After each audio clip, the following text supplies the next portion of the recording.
ముఖ్యంగా ప్రతి ఒక్కరికి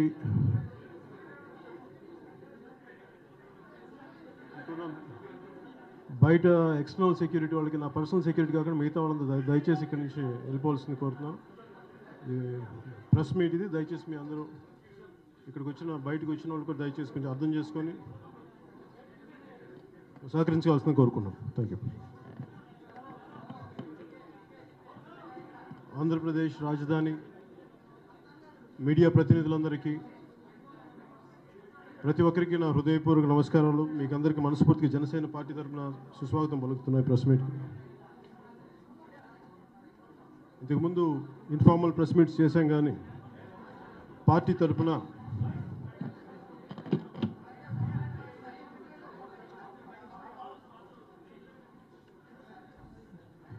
సైలెన్స్ ప్లీజ్.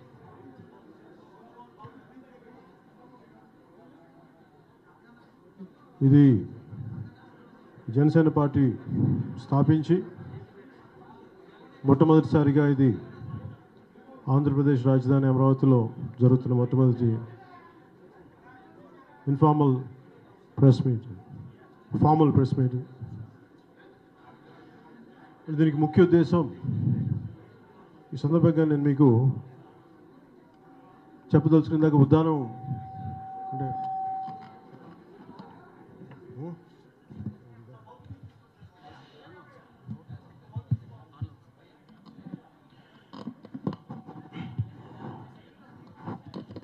ఉదాహరణ కిడ్నీ మీ అందరి దాన్ని వెలికి తీసుకురావడం వల్ల మీతో పాటు నేను కూడా చేరి మీడియా ప్రతినిధులతో, మీడియా మిత్రులతోటి గత దశాబ్దాలుగా ఈ ఉద్దానంలో కిడ్నీ సమస్యని మీ మీడియా హౌసెస్ ద్వారా, మీ మాధ్యమాల ద్వారా తీసుకురావడం వల్ల అది చాలామందికి వచ్చి, అది నా దాకా వచ్చి, పార్టీ దాకా వచ్చి దీనిని మరింత ముందుకు మీరు ఎంత ముందుకు తీసుకొచ్చారో అంతే బాధ్యతగా నా వంతు కృషిగా నేను ఇది అక్కడ పర్యటించడం జరిగింది. ఆ కిడ్నీ బాధితుల్ని మాట్లాడడం జరిగింది, వాళ్ళ వేదనని ప్రపంచానికి తెలియజెప్పడం జరిగింది. చెప్పిన తర్వాత వెంటనే ఆ రోజున ముఖ్యమంత్రి గారికి కూడా నా ఉద్దేశం, తెలుగుదేశం ప్రభుత్వానికి కూడా, జనరల్గా సమస్యలు వచ్చినప్పుడు సమస్య ఏం జరుగుతుందంటే దీని క్రెడిట్ ఎవరు తీసుకోవాలన్న సమస్య ఉంటుంది. మనుషులు చనిపోతున్నప్పుడు, బాధితులు వాళ్ళ బాధలకు గురవుతున్నప్పుడు దాని మీద నాకు రాజకీయాలు చేయడం కానీ, అంటే రాజకీయం అంటే బేసిక్గా రాజకీయ లబ్ధి పొందాలి దాని మీద అనేది నాకు చాలా దిగజారుడుతనంగా ఉంటుంది. అందుకనే నేను దాన్ని, అంటే నేను నిన్న కూడా మీటింగ్లో ఏం చెప్పానంటే, ఇదే ఉద్దానం సమస్యని కేవలం రాజకీయ లబ్ధి కిందకు మాట్లాడాలి అంటే నిర్లక్ష్యానికి గురైన ఉత్తరాంధ్ర అనొచ్చు, గత ప్రభుత్వాలు దీన్ని నిర్లక్ష్యం చేసినాయి అని చెప్పి వాళ్ళని దుయ్యబట్టచ్చు, అలాగే ఇప్పుడు ప్రభుత్వం చేస్తుంది సరిపోలేదని చెప్పచ్చు, లేదంటే ప్రతిపక్షం సరిగ్గా పనిచేయట్లేదని చెప్పచ్చు. దీనివల్ల ఉద్దానం ప్రజలకి, ఆ బాధితులకి మేలు జరగదు. కేవలం దీన్ని ఒక మానవతా కోణం నుంచే మాట్లాడాలి దీన్ని. అందుకే నేను ప్రత్యేకించి ఉద్దానం సమస్యను నేను బేసిక్గా నేను రాజకీయాలకు వచ్చినప్పుడు కూడా ఎప్పుడు కూడా ఒక ఆబ్జెక్టివ్గా ఒక ఇష్యూని మాట్లాడలేము. ఎప్పుడు ఏదో ఒక పార్టీ కోణం నుంచో, ఒక పర్సనల్ ఐడియాలజీ కోణం నుంచో మాట్లాడతాం, కానీ సమాజంలో ఉన్న అన్ని పరిస్థితులని అర్థం చేసుకొని దాని నుంచి ఒక సంపూర్ణమైన ఒక ఆబ్జెక్టివ్ వ్యూ పాయింట్ తీసుకొని మాట్లాడలేము. కాంటెంపరీ సమకాలీన రాజకీయాలకు కావాల్సింది విడదీసే రాజకీయాలు కాదు, మనుషుల్ని విడగొట్టే రాజకీయాలు కాదు, సమాజాన్ని కలిపే రాజకీయాలు కావాలి. నేను మార్చి 14న నేను చెప్పదలుచుకుంది కూడా అదే. మనుషుల్ని విడగొట్టి రాజకీయాలు చేయడం చాలా తేలిక, లబ్ధి పొందడం చాలా తేలిక, కానీ మనుషుల్ని కలిపుంచుతూ దానిని ఒక రాజకీయ పార్టీ నడపడం చాలా కష్టం. అలాంటి పరిస్థితుల్లో నేను మనకి రాష్ట్రం విడిపోయినప్పుడు దాన్ని దృష్టిలో పెట్టుకొని మనుషుల్ని కలపగలిగి సమాజాన్ని ఒక రీతిలో ఉంచగలిగే రాజకీయ కొత్త ఆలోచన విధానం కావాలని చెప్పి నేను మార్చి 2014లో చేయడం జరిగింది. దాని నుంచి నేను తీసుకొని ఈరోజు ఉద్దానం కూడా మొరాలెస్ అదే పద్ధతిలో వెళ్ళాను. మనస్ఫూర్తిగా మనం దాన్ని ఒక ఇష్యూని మనం చేపట్టినప్పుడు ఈరోజు మనకు ఉండేది ఏంటంటే, రకరకాల వ్యక్తులు కదిలారు. ముఖ్యంగా అక్కడ ఆల్రెడీ కొంత రీసెర్చ్ జరిగింది, ఆ రీసెర్చ్ని కొంత బయటికి తీసుకొచ్చాం. ప్రజలకు అంటే తెలుసు, ఇన్స్టిట్యూషన్స్ తెలుసు, హెల్త్ డిపార్ట్మెంట్ తెలుసు, కానీ అక్కడి నుంచి దాన్ని ఎలా ముందుకు తీసుకెళ్లాలో వాళ్ళు చాలా కొంచెం మెల్లిగా సాగుతుంది అభివృద్ధి, దాని అడ్రస్సింగ్ ది ఇష్యూ. కాదు మేము చేయడం వల్ల ముఖ్యమంత్రి గారు దాని చొరవ తీసుకొని ఆయన దానికి నిధులు విడుదల చేసి కొంత బాధ్యతలు కొంత ఉపశమనం అయితే కలిగించారు. కాకపోతే దాని సమస్య ఏమొస్తుందంటే కేవలం దాని బాధ్యతల్ని ఏదో మందు ఇచ్చేస్తే, డయాలసిస్ చేస్తే కాకుండా అసలు ఫ్యూచర్ జనరేషన్స్, ఎందుకంటే చిన్న 10 ఏళ్ళ అంటే 14 ఏళ్ళ పిల్లలు కూడా 8 ఏళ్ళ పిల్లలాగా ఉన్నారు, ఎదుగుదల లేదు. అండ్ ఇందాక హెల్త్ డిపార్ట్మెంట్ అఫీషియల్స్ కూడా మాట్లాడుతున్నప్పుడు వాళ్ళు ఏమన్నారంటే అట్లీస్ట్ మోర్ దెన్ ప్రతి 100 మందిలో అంటే 13%, మోర్ దెన్ 13% ఎఫెక్టెడ్ వాళ్ళు టెస్ట్లో తేలింది. ఇంకా చాలామంది, ఇంకా పర్సంటేజ్ ఆఫ్ పీపుల్ ఇంకా అది బయటికి రావట్లేదు, ఇంకా వాళ్ళ శరీరం లోపలే ఉంది, ఇంకా అది బయటకు తీసుకొచ్చే పరిస్థితులు ఇంకా లేవు. అది కొద్దిగా ఇంకో 2 సంవత్సరాలు 3 సంవత్సరాలు లేట్ అయితే కానీ బయటికి రావు. ఎందుకంటే ముఖ్య సమస్య కిడ్నీ సమస్య ఏంటంటే అది 50% కిడ్నీ చెడిపోయే వరకు కిడ్నీ సమస్య ఉందని తెలియదు, అన్నీ బాగున్నట్టే ఉంటాయి. సడన్గా వాళ్ళకి ఏది నొప్పి, ఇవన్నీ వాపులు, కాళ్ళ వాపులు ఇన్ని వచ్చేటప్పటికి వెళ్ళి హాస్పిటల్స్కి వెళ్ళేటప్పటికి అది ఆల్మోస్ట్ అది 50% కిడ్నీలు చెడిపోయినాయి. సో ఇందాక నేను హార్వర్డ్లో మాట్లాడినప్పుడు అక్కడ కొంతమంది రీసెర్చ్ స్కాలర్స్ వీళ్ళందరూ చూసి మేము ఏదైనా చేయగలం, కొంతమంది దాంట్లో భారతీయులు ఉన్నారు, కొంతమంది విదేశీయులు ఉన్నారు, వీళ్ళందరూ కలిసి ఆ రోజు మాట్లాడినప్పుడు నేను 1-on-1 మీటింగ్లో నేను తెలియజెప్పడం జరిగింది.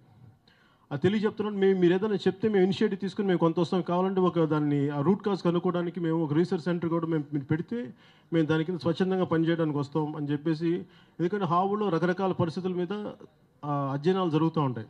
ఆ అధ్యయనాలు ప్రపంచానికి చాలా ఉపయోగపడుతుంటాయి. సో దాంట్లో భాగంగా మేము ఇక్కడ వాళ్ళకి చెప్పడం జరిగింది. సో వాళ్ళతో కోఆర్డినేట్ చేస్తే ఫైనల్గా వాళ్ళు మన ఈ మధ్యన వచ్చి వాళ్ళు మాట్లాడుతున్నప్పుడు ప్రభుత్వానికి కూడా మేము నివేదించింది ఏంటంటే అక్కడ top class kidney research centre కావాలి, దాన్ని ముఖ్యమంత్రి గారు కూడా ఒప్పుకున్నారు. కానీ అన్నిటికంటే మేము అడిగేది ఏంటంటే ఆ చిన్నపిల్లలు అనాథలు అయిపోతున్నారు, వాళ్ళని ప్రభుత్వం అంటే ఇండివిజువల్ చాలాసార్లు తీసుకోవచ్చు, కానీ దీన్ని ఏమంటారు, వాళ్ళ అనాథలు అయిపోయిన పిల్లల్ని ప్రభుత్వం కూడా దత్తత తీసుకుంటే బాగుంటుంది. దాన్ని సోషల్ వెల్ఫేర్ సెంటర్స్ దాన్ని ఏ విధంగా అంటే ప్రభుత్వంలోని ఏ డివిజన్ దాన్ని తీసుకుంటుంది అని చెప్పేసి మేము ముఖ్యమంత్రి గారు చెప్తే కూడా దానికి ఆయన సానుకూలంగానే స్పందించారు. అలాగే ఇమీడియట్గా దానికోసం ఆ రీసెర్చ్ సెంటర్ కోసం 5 కోట్లు స్టేట్ గవర్నమెంట్ నుంచి 5 కోట్లు సెంట్రల్ గవర్నమెంట్ ఆల్రెడీ ఫండ్స్ ఉన్నాయి. వీటి మీద ఒక 3-4 ఇయర్స్ మేము చేస్తామని చెప్పడం జరిగింది. మాకేంటి ఇది మొదటి మెట్టుమటుకి నాకు ఉద్దానం ఇది వ్యక్తిగతంగా ఇది నాకు చాలా బాధ కలిగించిన విషయం. ఎందుకంటే సమస్యల్లో మన రాష్ట్రాల్లో కానీ రకరకాల సమస్యలు ఉన్నాయి, తెలుగు రాష్ట్రాల్లో, మన దేశంలో. కానీ ఈ సమస్యల్ని ఎందుకంటే చాలామంది మేము ముందుకు వస్తాం పని చేయడానికి అనుకున్నప్పుడు అక్కడ ఉన్న లోకల్ పొలిటికల్ వాతావరణం వాళ్ళని బయటికి రానివ్వదు, వాళ్ళు చేయడానికి, వాళ్ళు ముందుకెళ్ళడానికి అసలు చొరవ చూపించదు ఎవరు. వాళ్ళు ఎవరైనా ఉత్సాహంతో వచ్చినా వాళ్ళ ఉత్సాహాన్ని ముందుకెళ్ళనివ్వకుండా అడ్డుకట్లేసి. అసలు నేను ముఖ్యమంత్రి గారిని ఏం కోరుకున్నానంటే చాలామంది డిఫరెంట్ ఆర్గనైజేషన్స్ నుంచి, డిఫరెంట్ ఫ్యాకల్టీస్ నుంచి, రకరకాల విభాగాల నుంచి ఈ సమస్యకి ముందుకు వచ్చినప్పుడు నేను అందరిని ఏం కోరానంటే ప్రతి ఒక్కళ్ళు వారి ఈగోల్ని వదిలి సామరస్యపూర్వకంగా కలిసి పేరు ఎవరికి వచ్చిందనే కాకుండా ఇది ఆ బాధ్యతలకు అందరూ తోడ్పాటు అందిస్తే బాగుంటుంది అని చెప్పాను. దానికి అందరూ మనస్ఫూర్తిగా సానుకూలంగా స్పందించారు. దానికి అందరూ ఈరోజు రాష్ట్ర ప్రభుత్వానికి, ప్రతి మీడియా వారికి, ప్రతి ఒక్కరి నా హృదయపూర్వక కృతజ్ఞతలు తెలుపుకుంటూ నేను ఈ ఉద్దానానికి మీరందరూ అండగా నిలబడినందుకు ఇది మొదటి మెట్టే. దీన్ని అంతిమ లక్ష్యం అక్కడి నుంచి రూపుమాపడం.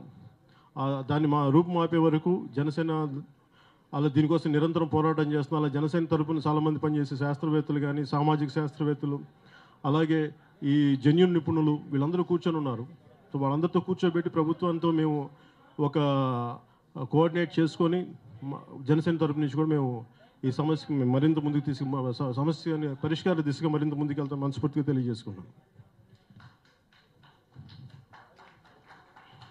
అలాగే ఇప్పుడు దాకా నేను ఎప్పుడు ప్రత్యక్ష రాజకీయాలు ఉన్నా కానీ ఎక్కువ శాతం నేను ఇంకా ముందుకు రావట్లేదు. మొన్న ఈ మధ్యనే పార్టీ రకరకాలుగా ఇంకొక 3-4 జిల్లాలు ఇప్పుడు మా సెమినార్స్ జరుగుతూ ఉన్నాయి. అంటే జనసేన పార్టీ ఆలోచన విధానాలని, ఆశయాలని అర్థం చేసుకునే మాట్లాడగలిగే ప్రతిభావంతులు ఇవన్నీ మేము అన్ని జిల్లాల్లో మాట్లాడాం. ఆల్మోస్ట్ తెలంగాణ ఆల్మోస్ట్ కంప్లీట్ అయింది. అలాగే ఆంధ్రప్రదేశ్లో ఇంకొక 2-3 జిల్లాలు ఉన్నాయి. ఇవన్నీ ఆల్మోస్ట్ ఈ సెప్టెంబర్ అక్టోబర్కి అయిపోతాయి.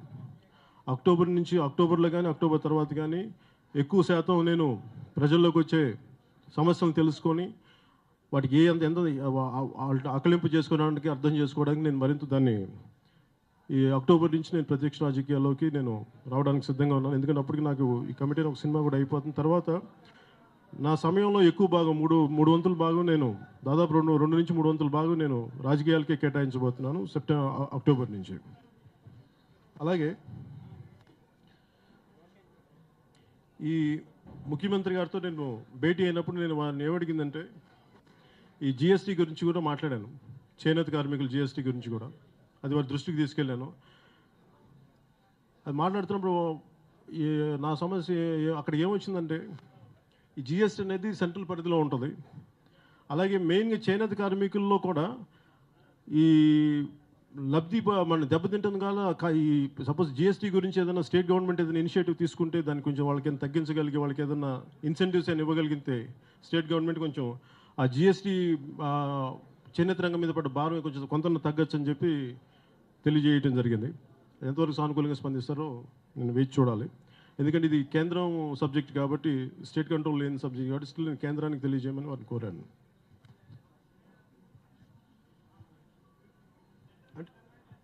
సార్ సెంటర్కి రిప్రజెంట్ చేయడానికి ఫస్ట్ నాకు ఇక్కడ లోకల్ రిప్రజెంటేటివ్స్తో మాట్లాడగలను, కానీ అంటే నేను ఇంకా సెంటర్ దాకా ఇంకా నేను ఇష్యూస్ నేను వ్యక్తిగతంగా ఇంకా నేను తీసుకెళ్ళడానికి నేను సంసిద్ధంగా లేను. అలాగే ఈ మధ్య నేను ఏదైనా కొన్ని ఇష్యూస్ మీద నేను మాట్లాడలేదు, ముఖ్యంగా గంగపర్రు దళితులు ఇష్యూ మీద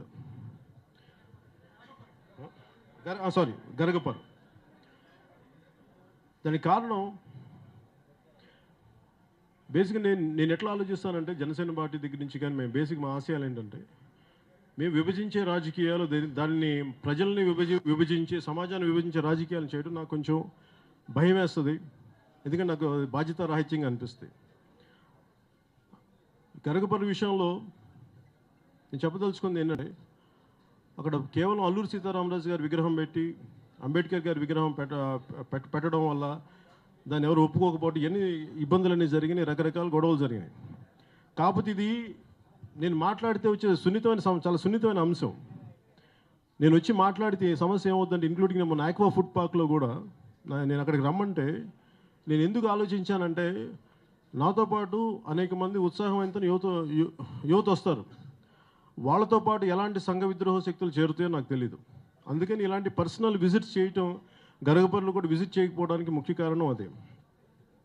కానీ మన సమాజంలో ఏంటంటే అల్లూరి సీతారామరాజు గిరిజనులతో కలిసి పనిచేసిన మహనీయుడు, కానీ ఆయన్ని ఒక కులానికి పరిమితం చేయటం అది మన దురదృష్టకరం. అది ఒకవైపు చిన్నపిల్లలకి పుస్తకాల్లో గాంధీజీ మహాత్ముడు అంటారు, గాంధీజీ ఆశయాలు ఇవ్వంటారు, కానీ ఇప్పుడు ఈ దేశాన్ని దిశానిర్దేశించే పెద్దల మటుకు గాంధీజీ తెలివైన వైశ్యుడు, చతుర్బనియా అంటారు. ఇది చాలా బాధ కలిగిస్తాయి. పిల్లలకి ఎలా ఉంటుంది, ఒకప్పుడు పుస్తకాలు చదువుకుంటేనేమో గాంధీజీ ఆశయాలు గొప్పగా చెప్తుంటారు, ఇవన్నీ మాట్లాడుతున్నారు, ఆ ఆశయాలు పాటించమని చెప్తుంటారు. సమకాలీన రాజకీయ పెద్దల మటుకు గాంధీజీ గారిని ఒక వెటకారంగానో లేదంటే కించపరిచే విధంగా ఆయన్ని ఒక జాతీయ నాయకుడిని, ఒక మహానుభావుడిని కూర్చోబెట్టి ఆయన ఒక వైశ్యుడిగా అభివర్ణించడం నాకు చాలా బాధ కలిగించింది. అంటే నేను ఎందుకు చెప్తున్నానంటే గరగపర్రుకి ఎందుకు కనెక్టెడ్ అంటే ఇలాంటి ఆలోచన విధానం అంత పెద్ద స్థాయి నాయకులకే ఉన్నప్పుడు గ్రామాల్లో ఉన్న ప్రజలకు ఎందుకు ఉండదు? దీనిని నేనేం కోరుకుంటున్నానంటే ప్రతి ఒక్కళ్ళు ప్రతి కులాల నుంచి మోడరేట్ థింకింగ్ ఉన్న ప్రజలు, మోడరేట్ ఆలోచన విధానం అంటే సమాజాన్ని అన్ని రకాలుగా అన్ని కోణాల నుంచి ఆలోచించగలిగే మేధావులు అన్ని కులాల నుంచి రాగలిగి దీన్ని సామరస్యపూర్వకంగా పరిష్కరించాలి. కానీ దీన్ని ఎవరి తప్పు ఎవరిది ఒప్పు అనే కంటే కూడా అది చట్టం వాళ్ళు చూసుకుంటారు. మెయిన్గా ఇక్కడ గరగపర్రు విషయంలో మటుకు అది ఎప్పుడు కూడా చిన్న విషయమైనా సరే ఎప్పుడు లోకల్ అడ్మినిస్ట్రేటివ్ ఫెయిల్యూర్ ఉంటుంది. అక్కడ లోకల్ పోలీస్ కావచ్చు, రెవెన్యూ డిపార్ట్మెంట్ కావచ్చు, ఏదైనా అక్కడ కలెక్టరేట్ కావచ్చు, బేసిక్గా అది వాళ్ళ ఫెయిల్యూర్ ఉంటుంది. వాళ్ళ ఫెయిల్యూర్ ఒక చిన్న సమస్యని ఆదిలోనే పరిష్కరించేస్తే జటిలమైన సమస్యలు అవ్వవు. కానీ ఇవన్నీ ఆదిలోనే పరిష్కరించకపోవడం వల్ల ఆ లోకల్ అడ్మినిస్ట్రేషన్ ఫెయిల్యూరు ఇది చాలా పెరిగి పెద్దదై చాలా ఇబ్బందులు గురి చేస్తుంది ప్రతి ఒక్కరిని. అలాగే అందరూ మన సమాజం మన సమస్య ఏంటంటే పెద్ద పెద్ద నాయకులందరినీ దేశం కోసం పనిచేసిన నాయకులు, కులాలకి, మతాలకి, ప్రాంతాలకి అతీతంగా పనిచేసిన నాయకులు లాంటి మన అంబేద్కర్ లాంటి మహనీయుడిని కేవలం ఒక కులానికే, ఒక వర్గానికే పరిమితం చేయడం నాకు చాలా బాధ కలిగిస్తుంది.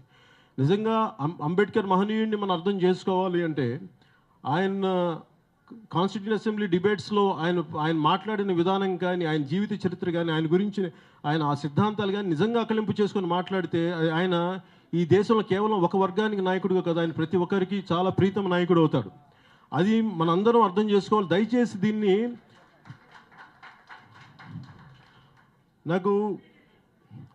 ముఖ్యంగా నాకు అల్లూరి సీతారామరాజు, నిజంగా ఈరోజు అల్లూరి సీతారామరాజు కేవలం క్షత్రియులకే నాయకుడు కాదు, అది ప్రతి ఒక్కరు అర్థం చేసుకోవాలి.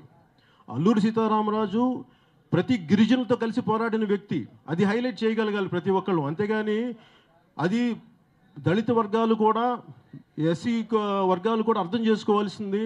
ఇప్పుడు కాంటెంపరీ కొద్దిమంది ఏదో ఒక కులానికి కొద్దిమంది ప్రతి కులంలో ఎక్స్ట్రీమిస్టులు ఉంటారు, కేవలం వాళ్ళ కులం గొప్పదనుకునే వ్యక్తులు ఉంటారు. అలా కాకుండా ఒక సమగ్రంగా ఆలోచించగలిగే, సమాజాన్ని పరిస్థితుల్ని చక్కదిద్దగలిగే నాయకులు మేధావులు ఉన్నప్పుడు వాళ్ళు విడమరిచి చెప్పగలగాలి.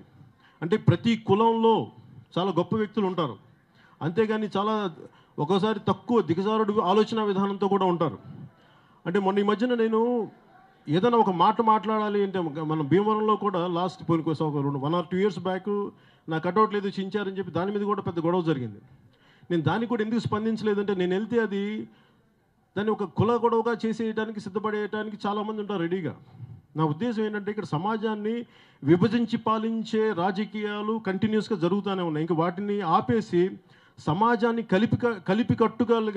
కలిపికట్టుగా ఉంచగలిగే రాజకీయ నాయకులు కావాలి, అలాంటి రాజకీయ ఆలోచనలు కావాలి, అలాంటి రాజకీయ వాతావరణం కల్పించాలని ప్రతి ఒక్క రాజకీయ పార్టీని మనస్ఫూర్తిగా కోరుకుంటున్నాను. అలాగే గోదావరి ఆక్వాపార్క్ గొడవల్లో సమస్యలు ఎక్కడొస్తాయంటే, గోదావరి ఆక్వాపార్క్ నిజంగా నిబంధనలు పాటిస్తున్నారా, పొల్యూషన్ కంట్రోల్ బోర్డ్ నిబంధనలు పాటిస్తున్నారా?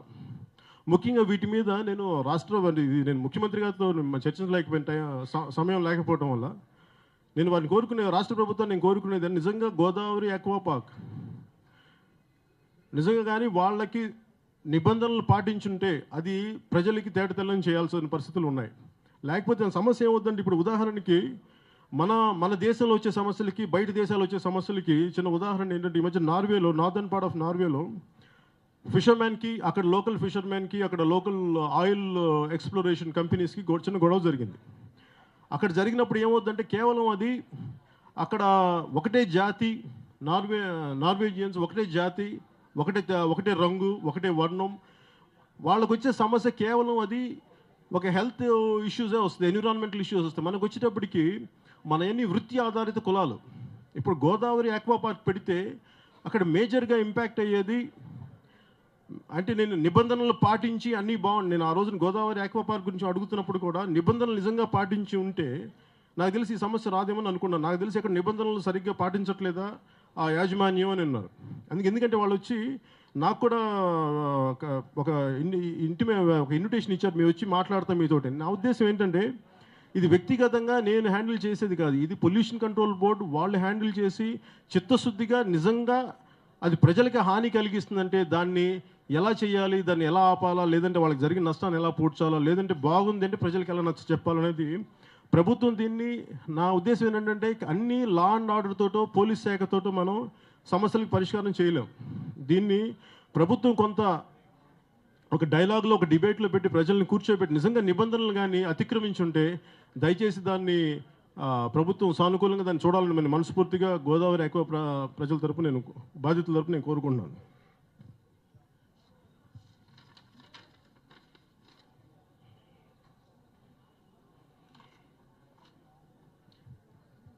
అలాగే ప్రతిసారికి నాకు ఈ కాపులో రిజర్వేషన్ గురించి నాకు ఒక సమస్య ఉంటుంది.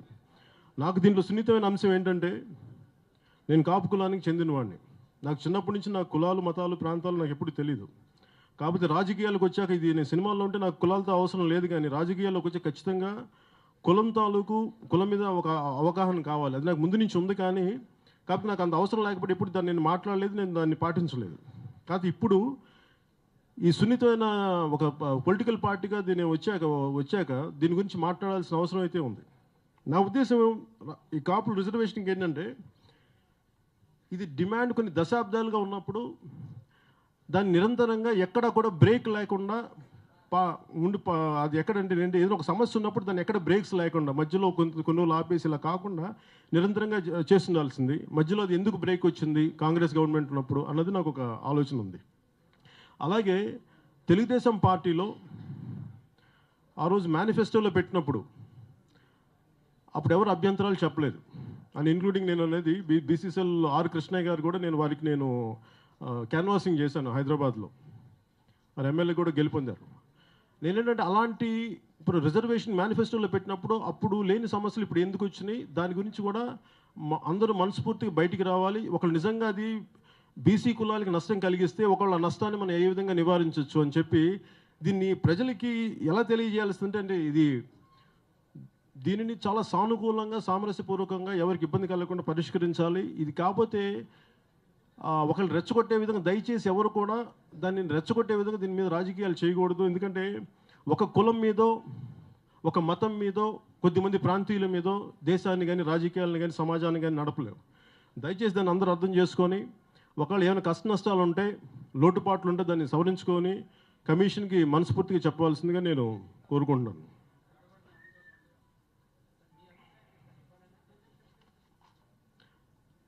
నా అభిప్రాయం ఇది నేను ప్రపోజ్ చేసింది కాదు.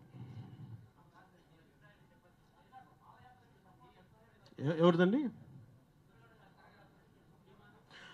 నేనేమంటే ఏ సమస్య అయినా సరే ఇప్పుడు ఆక్వా ఫుడ్ పార్క్ బాధితులు ఉన్నారు, ఎవరైనా సరే పొద్దున ఇప్పుడు మనకి గరగపల్లి బాధితులు ఉన్నారు, ఎవరైనా వచ్చి చెప్పుకోవడానికి డెమోక్రటిక్గా అది హింసకు దారి తీయకుండా ఉంటే వాళ్ళ పాదయాత్రని అనుమతించాల్సిన అవసరం ఉంది. కాకపోతే సమస్య ఏంటంటే అంతకుముందు ప్రెసిడెంట్ గొడవ జరగడం వల్ల డెఫినెట్గా ప్రతి ఒక్కరికి ఒక భయాలు ఉంటాయి.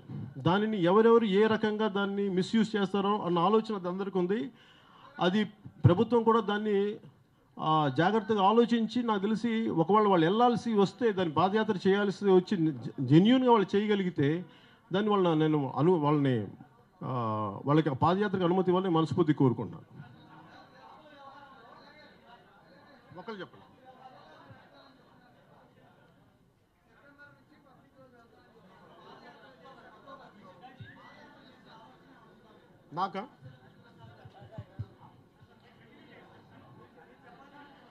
నాకు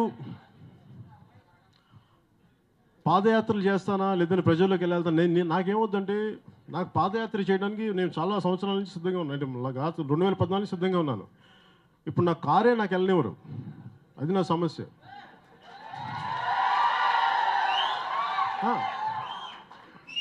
అంటే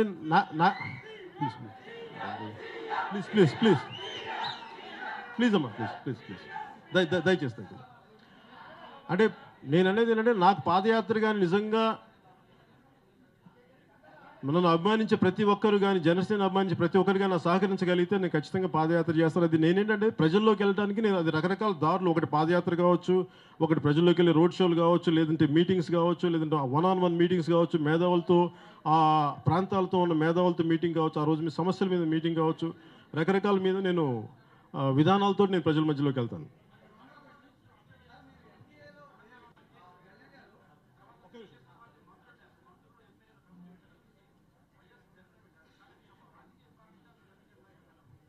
నాకు వినిపించలేదు సార్.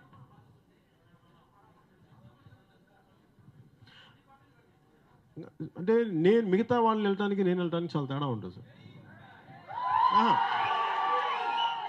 అంటే ఇది నేను సమస్య కూడా చెప్తాను. నాకు ఎయిర్పోర్ట్ నుంచి ఇక్కడ రావడానికి చాలా శాంతిబద్ధ, అంటే దాదాపు కొంతమంది పడిపోయి యువత పడిపోయి ఇవన్నీ ఉన్నాయి.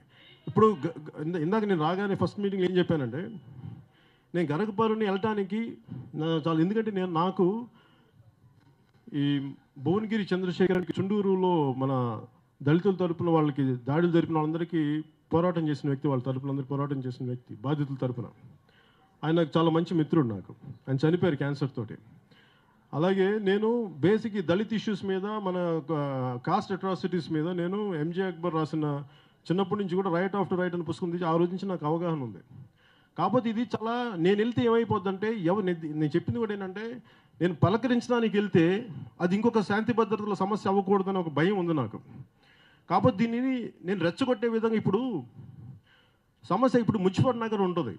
నేను ఎప్పుడు లోకల్ అడ్మినిస్ట్రేషన్ ఫెయిల్యూర్ చాలా చిన్న స్థాయిలో సమస్యను ఆపాలి అని ఎందుకు కోరుకుంటానంటే ఇప్పుడు మున్సిపల్ నగర్లో 2014 గొడవలు జరిగినప్పుడు అది బేసిక్గా ఒక అమ్మాయిల్ని ఒక ఇద్దరు అబ్బాయిలు ఏడిపించారు. ఒక మతానికి చెందిన అబ్బాయిలు ఇంకొక మతానికి చెందిన అమ్మాయిల్ని. అక్కడి నుంచి అది ఒక సింపుల్ ఒక ఈవిటీజింగ్ ఇష్యూ అది పెరిగి పెరిగి పెరిగి అది మతకాల దాకా వెళ్ళిపోయింది. అలాగే ఇది కూడా ఒక విగ్రహాన్ని పెట్టడానికి సమస్య ఏముంది, అది ఇగో సమస్యలు అయిపోయినాయి. అంబేద్కర్ మహనీయుడు విగ్రహాన్ని పెట్టడానికి ఇంకొకరికి ఎందుకు ఇబ్బంది కలిగింది, అసలు వాళ్ళకి అవగాహన లోపం ఏంటి, వాళ్ళ అవగాహన రాహిత్యం ఏంటి. అంబేద్కర్ విగ్రహాన్ని పెడితే అంటే ఫస్ట్ అంబేద్కర్ గొప్పతనాన్ని అంబేద్కర్ తాలూకు అంబేద్కరిజాన్ని ప్రతి ఒక్కరికి తెలియజేయాల్సిన అవసరం. ఆయన కేవలం ఒక వర్గానికి నాయకుడిగా చాలామంది పుష్ చేయడానికి ప్రయత్నం చేస్తారు. దాని నుంచి వచ్చిన ప్రతిఘటన అనుకుంటున్నాను నేను. అందుకని ముఖ్యంగా ఇది నిజంగా హద్దులు దాటి law and order situation create చేస్తే పనిష్మెంట్ చేయాల్సిన అవసరం ఉంది. కానీ అన్నిటికంటే కూడా ముఖ్యంగా మున్ముందు ఇలాంటి చర్యలు జరగకుండా కౌన్సిలింగ్ అయితే కంప్లీట్గా ఒక ఎడ్యుకేషన్ ఒక అవేర్నెస్ కావాలి పెద్ద స్థాయిలో. అందుకనే ఒక హోలిస్టిక్గా ఆలోచించగలిగే మేధావులు, సమాజాన్ని అన్ని కోణాల నుంచి అన్ని కోణాల నుంచి అర్థం చేసుకోగలిగే మేధావులు దీన్ని అడ్రస్ చేయాలని మనస్ఫూర్తిగా కోరుకుంటున్నాను. అందుకే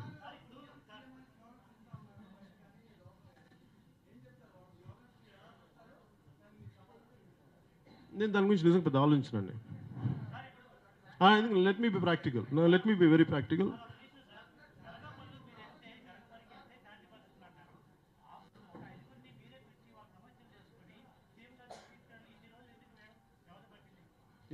అంటే ప్రతి ఒక్కరు చేస్తున్నారు కదండి, ప్రతి ఒక్క సమస్య. ఇప్పుడు ప్రభుత్వం స్పందించని పక్షంలో వాళ్ళకి ఏం చేయని పక్షంలో నేను ఖచ్చితంగా చేయగలను. ఇప్పుడు నాకేమైపోద్దని ప్రతి ఒక్కరు వెళ్ళిపోయి ఒకసారి నేను మన కాకినాడలో బ్లో అవుట్ ఒక ఇన్సిడెంట్ జరిగింది, ఫైర్ ఇన్సిడెంట్. కొన్ని బాధితులు పరిస్థితులు ఉన్నప్పుడు కొంతమంది బాధలకు గురైనప్పుడు ప్రతి రాజకీయ పార్టీ వెళ్ళి ఉదాహరణకి చాలామంది ఒళ్ళు కాలిపోయింది ఒక యాక్సిడెంట్లో. ప్రతి ఒక్కళ్ళు వెళ్తే వాళ్ళకి ఇన్ఫెక్షన్స్ వచ్చేస్తాయి. అదేమో కాలిపోయిన ఒంటికి. ఇక్కడ ఆల్రెడీ చాలామంది కూర్చోబెట్టి రిపీటెడ్గా మీకేం జరిగింది అంటే ఆల్రెడీ అడ్మినిస్ట్రేషన్ ఉంది, ఇవి ఉంది. ఇది నేను ఒక బాధ్యత గల వ్యక్తిగా స్టిల్ నేను ఒక ఓనామాలు దిద్దుకుంటున్న పార్టీ, ఇది స్టిల్ నడుస్తున్న పార్టీ, అడుగులేస్తున్న పార్టీ అది. అందువల్ల నాకు మనుషులను పంపించడానికి ప్రతిసారి నాకు వెళ్ళడానికి మీకు చెప్పాను ఇంకా పార్టీ నిర్మాణం జరుగుతుంది. సో నాకు ఫుల్ కంప్లీట్ నిర్మాణం అయ్యింది. మీరు ఈ ప్రశ్న అడిగినప్పుడు నేను వెంటనే చెప్పగలను. కానీ నాకు ప్రతిసారి నేనే వెళ్ళాలి, నేనే మాట్లాడాలంటప్పటికీ నాకు కొన్ని పరిమితులు ఉన్నాయి. నాతో పాటు కొన్ని ఇబ్బందికరమైన పరిస్థితులు వస్తాయి, అది వాళ్ళకి ఇబ్బంది కలగకూడదు. అది కూడా ప్రభుత్వం కానీ వాళ్ళకి నిజంగా వాళ్ళు స్పందించిన పక్షంలో నేను ఖచ్చితంగా వెళ్ళేవాడిని.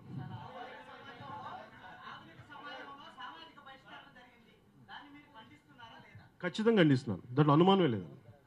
అంటే నాకు అస్సలు సామాజిక బహిష్కరణ ఎలా చేస్తాం, ఇది నేను ఎందుకు మాట్లాడుతానంటే చాలా పెద్ద స్థాయి నాయకులు ఇప్పుడు గాంధీజీని కూర్చోబెట్టి ఆయన తెలివైన వైశ్యుడు లేదంటే చతుర్బాని అని మాట్లాడే అంత పెద్ద స్థాయికి నాయకులు మాట్లాడినప్పుడు అదే ఆలోచన మీద అన్ని చోట్లకి వచ్చి ఖచ్చితంగా ఇలాంటి మనకి ఈ గీతలు కనిపించవు. సరిహద్దులు మనం వేసే ఫిజికల్ సరిహద్దులు కనిపిస్తాయి కానీ మనసులో వేసే హద్దులు బయటికి కనిపించవు. అందుకని మీరు చెప్పే సామాజిక భాషని ఖచ్చితంగా నేను దాన్ని తప్పని నేను ఖచ్చితంగా చెప్తున్నాను. నేను దాన్ని యాక్సెప్ట్ చేయట్లేదు. కాకపోతే దాన్ని ఆ మాట్లాడే విధానంలో నేను ఎట్లా తిట్టాలి. ఇప్పుడు నేను రెచ్చగొడితే ఏమవుద్దంటే ఇప్పుడు నేను మాట్లాడచ్చు ఒక సమస్య ఎక్కడ వస్తుంటే లా అండ్ ఆర్డర్ని ఎవరి చేతిలో తీసుకోలేవు, నేను బాధ్యతగానే మాట్లాడాలి. అందుకని వాళ్ళు విధించిన ఆ వెలిని అనేదాన్ని ఖచ్చితంగా దాన్ని ఖండిస్తున్నాను.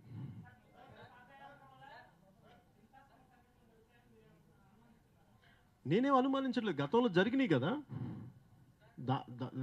నేనేమంటానంటే అది గతంలో జరిగింది, అదే సమస్య. నేను లాస్ట్ టైం కూడా ఏం చెప్పానంటే ఇది ప్రతి ఒక్క నాకు తెలియదు అది ఏమవుతుందంటే ఇది ఎవరు చేశారు ఏంటి అనేది ఎవరో వాళ్ళు చేసిన వాళ్ళకి తెలియలేదు, నాకు తెలియదు. నేనేమంటానంటే ఒకరికి పాదయాత్ర అనుమతించే అవసరం ఉన్నప్పుడు దాన్ని ప్రజాస్వామ్యబద్ధంగా వాళ్ళకి ఇవ్వాల్సిన అవసరం అంటే ఖచ్చితంగా వాళ్ళకి ఇవ్వాల్సిన అవసరం ఉంది, అనుమతి ఇవ్వాల్సిన అవసరం ఉంది.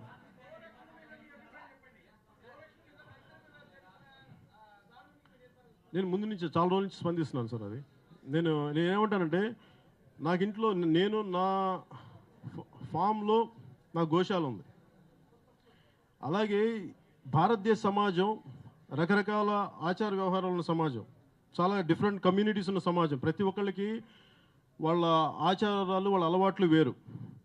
ఎవరికి ఇబ్బంది కలిగించిన పక్షంలో ఆల్రెడీ ఉన్నదాన్ని ఎవరికి ఇబ్బంది అంటే నేనేమంటానంటే చట్టం బలంగా అమలు చేయాలంటే గోవాలో ఒకలాగా, నాగాలాండ్లో ఒకలాగా పెట్టడం కాకుండా దేశం అంతటా ఒకేలాంటి చట్టం ఉంటే దాన్ని అర్థం చేసుకోగలం. ఎందుకంటే మనకి ఈ సౌదీలోనూ ఒంటిని చంపరు. సౌదీలో గల్ఫ్ ఏరియాస్లో ఒంటిని చాలా ఇదిగా చూస్తుంటారు వాళ్ళు, మాంసాహారులు అయినా సరే. అలాగే ప్రతి కంట్రీకి ప్రతి దేశానికి వారి కొంచెం కాపాడుకునే కొన్ని ఉంటాయి. అలాగే మనకు కూడా గోవు అనేది చాలా పవిత్రమైంది. నేనేమంటానంటే అది దానికి ఇబ్బందిగా దానికోసం మనుషులను చంపేయడం, తీసుకెళ్తున్న అనుమానంగా చంపేయడం ఖచ్చితంగా అది ఖండించదగ్గ విషయం. నాకు మనస్ఫూర్తిగా నాకు ఇప్పుడు వ్యక్తిగతంగా నాకు ఎప్పుడు నచ్చలేదు. నేను పదే దాన్ని ఖండిస్తూనే ఉన్నాను.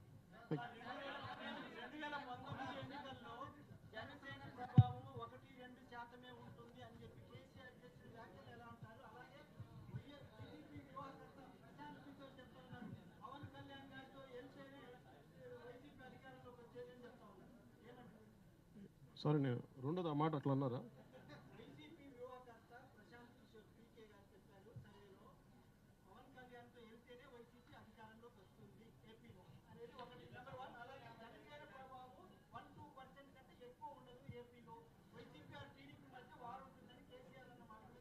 అంటే నాకు సంతోషం, అట్లీస్ట్ 1 to 2% ఉందని ఒప్పుకున్నారు, అందరికీ సంతోషం. నాకు అసలు లేదంటే కూడా నేను సంతోషపడేవాడిని, కానీ అట్లీస్ట్ 1 to 2% ఉన్నాయా?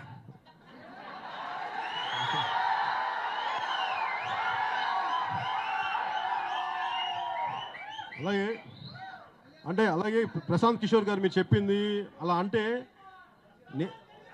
దయచేసి ప్లీజ్ ఇందాక మీరు చెప్పినట్టుగా ప్లీజ్ సైలెన్స్. ఇందాక మీరు చెప్పినట్టుగా ఒకవేళ నేనుంటే వైసీపీ వస్తాను, నేను అట్లా అనుకోవట్లేదు. ఎందుకంటే వారి బలాలు వాళ్ళకు ఉన్నాయి, ఎవరి బలాలు వారికి ఉన్నాయి. అలాగని కూర్చోబెట్టి ఇంకొకళ్ళు తోడ్పాటు అవసరమైతేనే వాళ్ళకి ప్రభుత్వాలు వస్తాయనేది నేను నమ్మట్లేదు. ఎవరి బలాల మీద నిర్ణయం అవుతుంది వచ్చే ఎన్నికలు.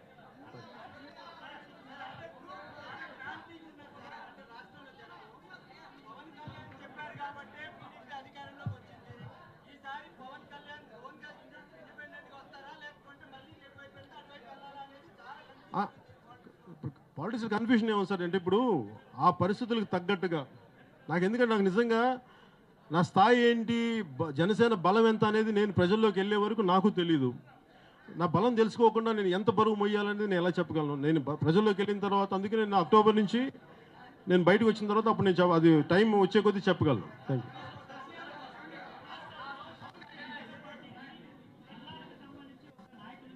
సార్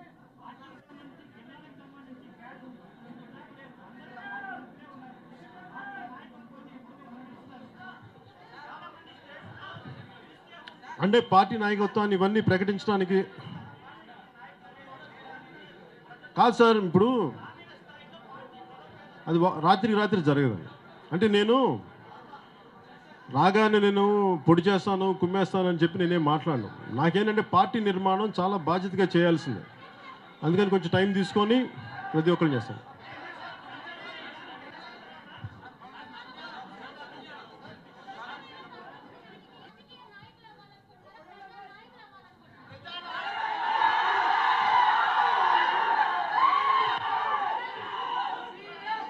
అంటే 2019కి నేను ఎప్పుడు రాజకీయ నాయకుడు నాకు తెలియదు. నాకు తెలిసింది ప్రజల తాలూకు సమస్యలు. అలా చేస్తే అది ప్రజానాయకుడు, రాజకీయ నాయకుడు నాకు తెలియదు. కానీ రాజకీయాల ద్వారా ప్రజలకి మటుకు పనులు చేయగలను, ప్రజల కోసం నిలబడగలను. దానికి మీరేం పేరు పెట్టుకున్నా నాకు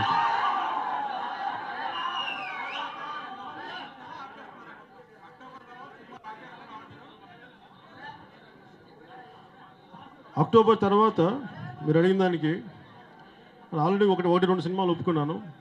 వాటికి నేను ప్రొడ్యూసర్తో మాట్లాడి నేను ఎక్కువ భాగం నేను రాజకీయ కార్యక్రమాలకి, పార్టీ నిర్మాణానికి నేను ఇవ్వబోతున్నాను. అందుకని నాకు టైం కుదిరినప్పుడే సినిమాలు చేస్తాను. ఎక్కువ శాతం నేను పొలిటికల్ యాక్టివిటీ ఉంటుంది.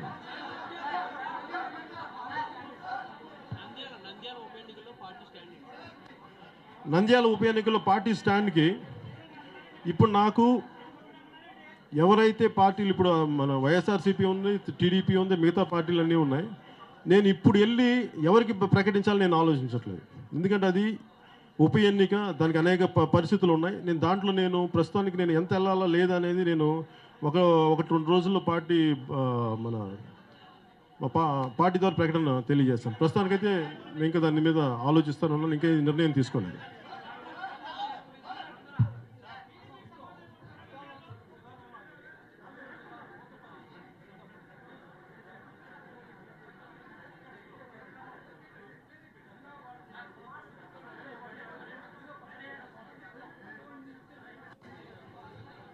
అంటే నాకు ఉద్దానం లాంటి సమస్యలు ప్రతి జిల్లాలోనే, కనిగిరిలో ఉంది. నేను కనిగిరిలో చిన్నప్పుడు కొంతకాలం పెరిగాను, ఒక సంవత్సరం.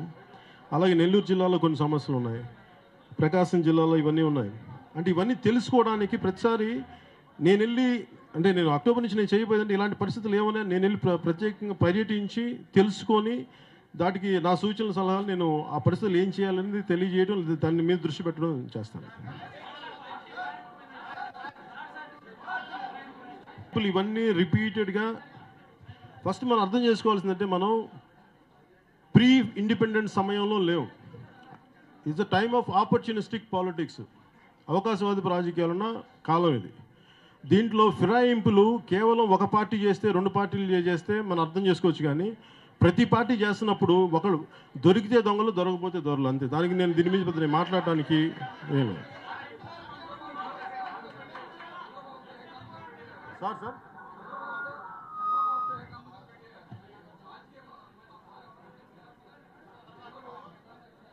లేదండి, బేసిక్గా మేము ఉదాహరణ గురించే మాట్లాడాం ఎక్కువసేపు.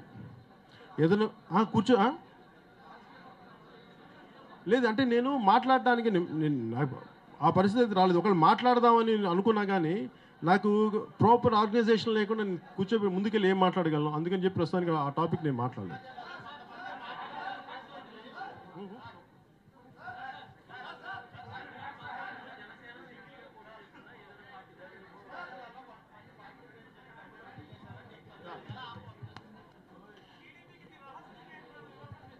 ఏంటండి?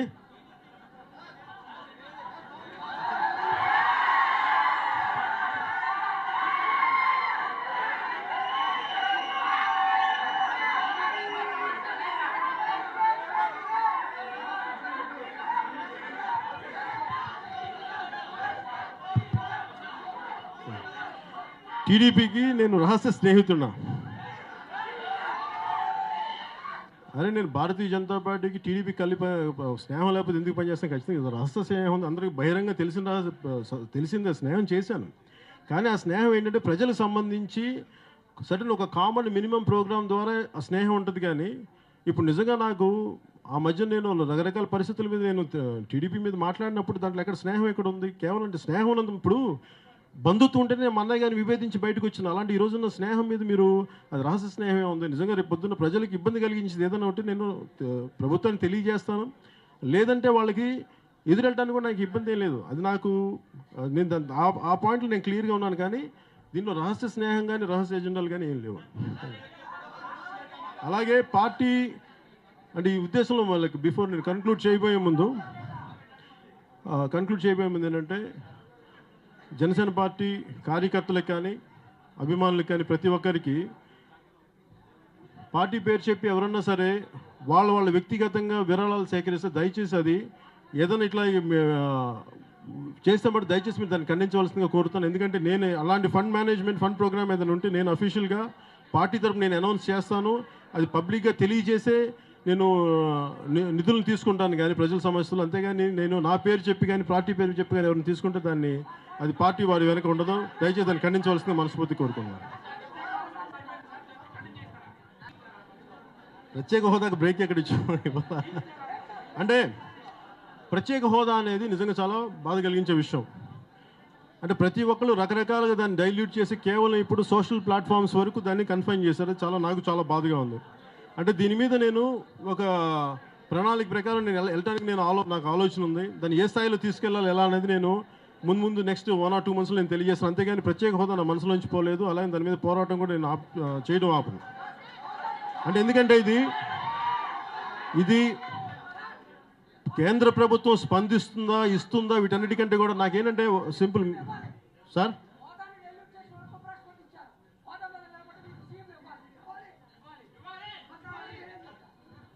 సార్ మళ్ళీ చెప్పండి.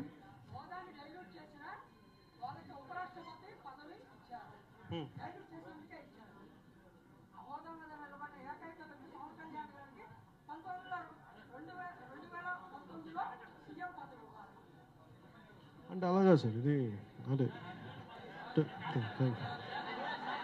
నాకు ఎలా స్పందించాలో తెలియలే అంటే సారీ క్షమించాలి సార్ సార్ సార్ అంటే మీ బాధని మీ బాధని అర్థం చేసుకోగలను అదే 2000 అంటే స్పెషల్ స్టేటస్ ఖచ్చితంగా డైల్యూట్ చేయబడింది. అది రకరకాల పరిస్థితులు, ముఖ్యమంత్రి గారికి కొన్ని కారణాలు ఉంటాయి, ప్రతిపక్షానికి ప్రతిపక్షం ఇప్పుడు మనకు వైఎస్ జగన్మోహన్ రెడ్డి గారికి బలంగా మాట్లాడచ్చు కదా అంటే ఆయన కొన్ని కారణాలు ఉంటాయి, ముఖ్యమంత్రి గారికి మాట్లాడచ్చు కదా అంటే ఆయన కొన్ని కారణాలు ఉంటాయి, మా కంపల్షన్స్ మాకుంటాయి, లేదంటే రాష్ట్ర అభివృద్ధి ఆగిపోద్దని ఇవన్నీ పరిస్థితులు ఉంటాయి.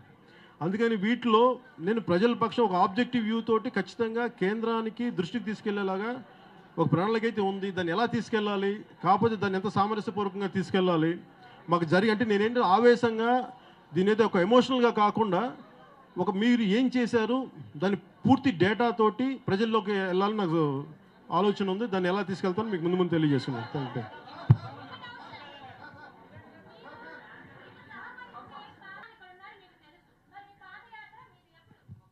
అంటే పాదయాత్ర చేస్తేనే రాజకీయాలు అంటే ఎట్లా మీరు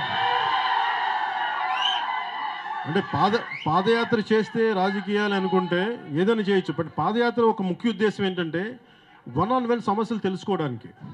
ఇప్పుడు నేను ఆక్వా ఫుడ్ పార్క్ గురించి తెలుసుకున్నానంటే నేను వెళ్ళలేదు, నేను వాళ్ళని ఒక్కోసారి ఉద్దానం కూడా నేను పాదయాత్ర చేస్తే తెలుసుకోలేదు. స్పందించే మనసు ఉన్నప్పుడు సమస్య నా దృష్టికి వచ్చినప్పుడు దాన్ని మాట్లాడగలను. అంతేగాని నిజంగా ప్రజలు అంటే నిజంగా అలాంటి పరిస్థితులు వచ్చి సహకరించగలిగితే నేను పాదయాత్రగా చాలా ఏ యాత్రకైనా చేయడానికి సిద్ధంగా ఉన్నాను. థ్యాంక్ యూ అండ్ జై హింద్.